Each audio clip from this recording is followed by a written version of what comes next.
Hey, good morning, guys. Uncle Craig here from Kampang Pit, Thailand, on the Ban Nog, where the sun has come up, and I'm having my coffee. Did a few things yesterday. Didn't really make videos. It's too busy, man. One of them was getting on this roof. Yeah, this roof. This roof's higher than those light poles out there that I fixed those street lights to yesterday, or the day before yesterday. It's brutal. It's raining. It got everything soaking wet. I had numerous things I had to like chase down and make sure it wasn't totally flooded. One of the things Dot saw was that the roof tile had one piece of the roof tile edge had come out. And I noticed they're all each only attached with one screw going through that CPAC material. You know, it's kind of like a cement fiberglass blend, these tiles. It's pretty strong stuff, but which makes it difficult to screw. But they put one screw in all these, and the only way to fix that is to get on the roof. Which meant, yeah, go get the bamboo ladder. Bamboo ladder. Only this roof, like I said, it's higher than the poles. So it's kind of like the last two rungs of the ladder is where you gotta, you know, where it meets the roof. See, that even talked about the roof, or talked about the bamboo ladder, and I had an accident. But yeah, so went up there and reattached that roof tile.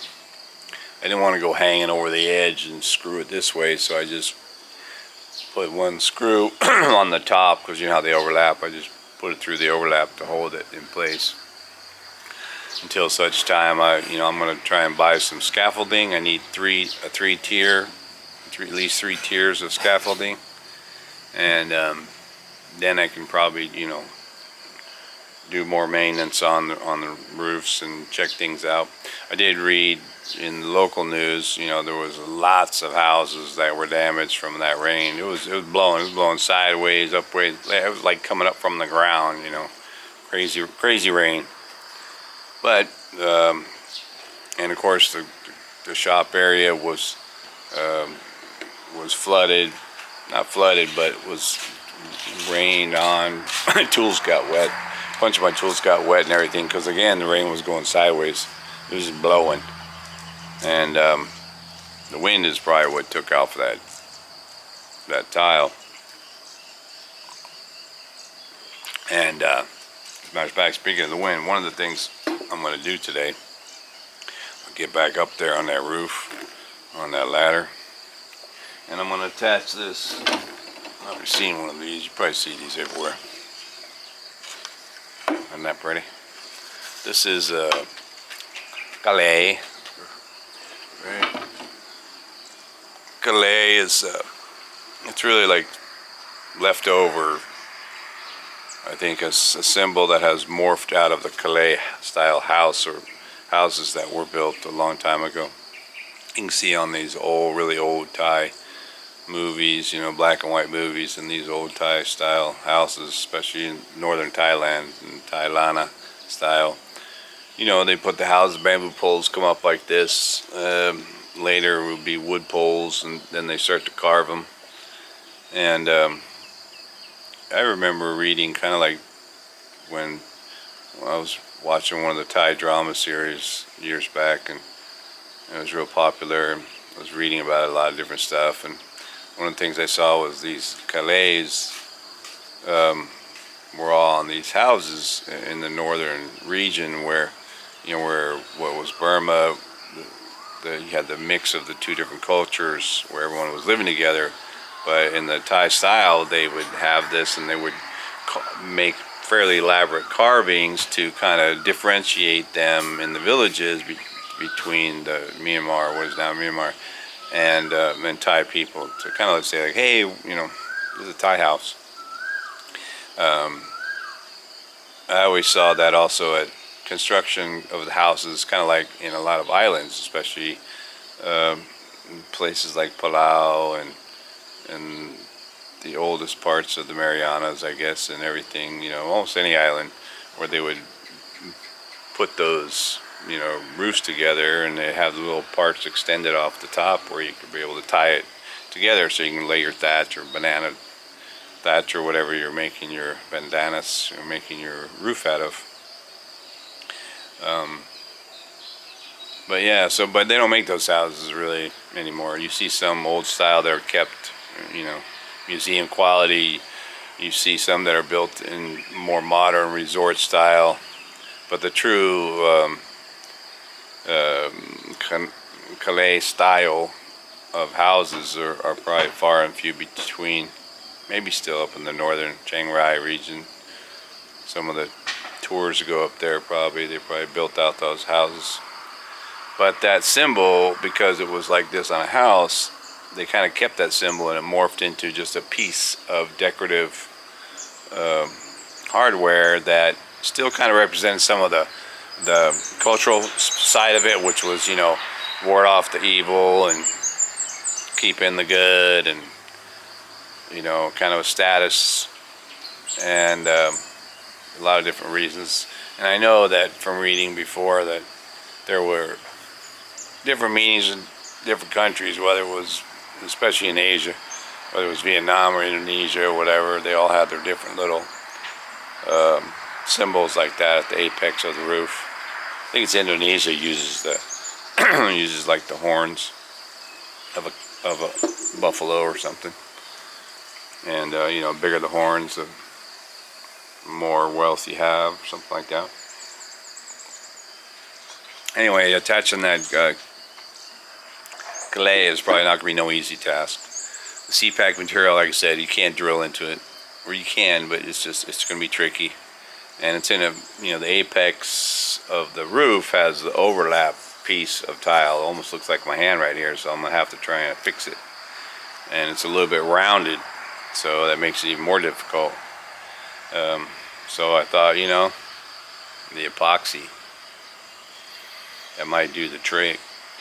All I know is it's got to be strong, because the wind, yeah, the wind that blew that tile off and stuff with the rain, well, that becomes a wind catcher when it's up there, and you got to be able to have strong enough. You don't want it pulling the whole tile off the roof. I'll probably have to put more screws into the tile if I see they've only done it with one screw, like they did these side ones.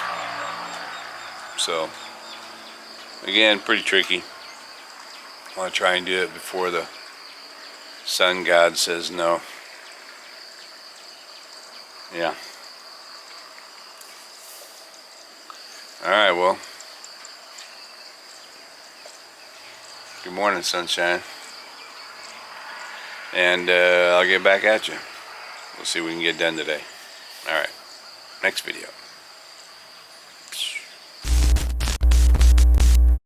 Well,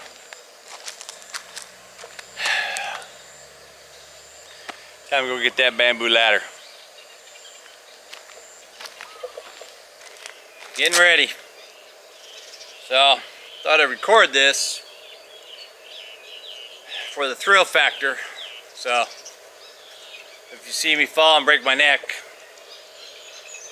I'll make sure my wife posts this video.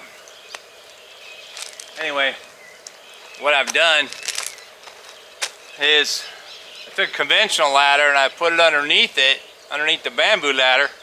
And you can see the bamboo ladder, it's got the last two rungs up there, so it's pretty tall. But I put that under there, not for support, but so that I have what I think is a better angle of the bamboo ladder going up. Because it's always like, where should I put it, where should I put it? And that angle has obviously been designed to be a safe angle. So I put that there. Then I got a little bucket so that I can put my stuff in the bucket, because I can't carry it up the ladder. So I'm just going to bring the string to the bucket and then hoist that stuff up there once I'm up there. But before I get started, got to put my Vans on, man.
Well, it looks pretty cool. All right, back at you.